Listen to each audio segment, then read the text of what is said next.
Hey there, it is Phoenix Amori. So listen, here's one thing that and a lot of the times this is where people get bent out of shape when I mention something about degrees, and not every career needs degree. That's true. I don't care. You can get mad all you want to. I noticed something though. People that have like a psychology degree or a degree in business or a degree in other things, right, outside of technology, they don't get it because they're not working in technology. Why that attitude doesn't apply to some people who are very intellectual in technology. Technology is always evolving. So sometimes you have those people, if they have a 4-year degree, right? They come out and they're taught these strategies as opposed to deductive reasoning and that sort of thing. So they know all the principles of it, as I want to say. But when it comes to having to learn like a proprietary app and how it's integrated with the infrastructure and all that kind of stuff, when they're having to learn something in 1 or 2 days as opposed to having 16 weeks.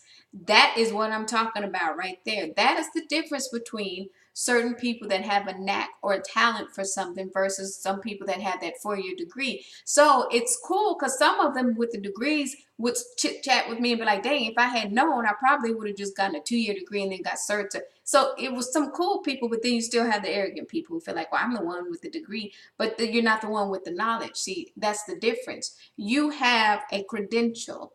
Do you have the knowledge or the wisdom? That is what I would try to tell people all the time. So at the end of the day, one of the things that people would notice about me in the environments, I don't like talking to people who try to BS people on the topic. Now, what do I mean by that? I would always gravitate to people who knew what they were talking about.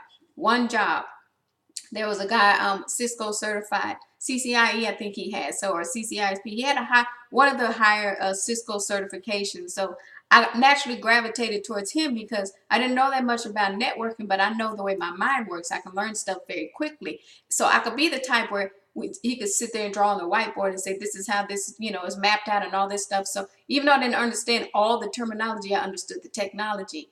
That's the difference. I try to school people on that all the time. So I would gravitate towards those people. Now, one of the jobs where I got in, that one Eastern Indian dude's face, his friend, who I could tell really knew his stuff, we would chat a little bit here and there. Now, that's funny because that was after he kind of realized, I think this one right here knows what she's talking about. So when I left, he hit me up on my cell phone. He's like, you okay? And I said, yeah, I'm fine. I said, I'm just used to working with people who know what they're doing.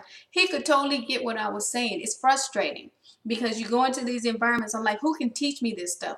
I don't mean BS me this stuff. I mean, teach me this stuff. Can you talk to me to where I'm understanding what you're saying, or are you BSing me? Now, if I sit down for a day or two and I'm going through it, don't get bent out of shape when I can come back at you and say, let me show you some stuff that I've seen about this infrastructure. See, egos always ruin good projects. Egos ruin friendships. This is where I'm going when I talk about people's egos and how it can ruin a lot of great things. So I wasn't going there with the attitude of bragging. It really was, I was scoring higher than some of the programmers because I had that capacity to learn certain things in 1 or 2 days.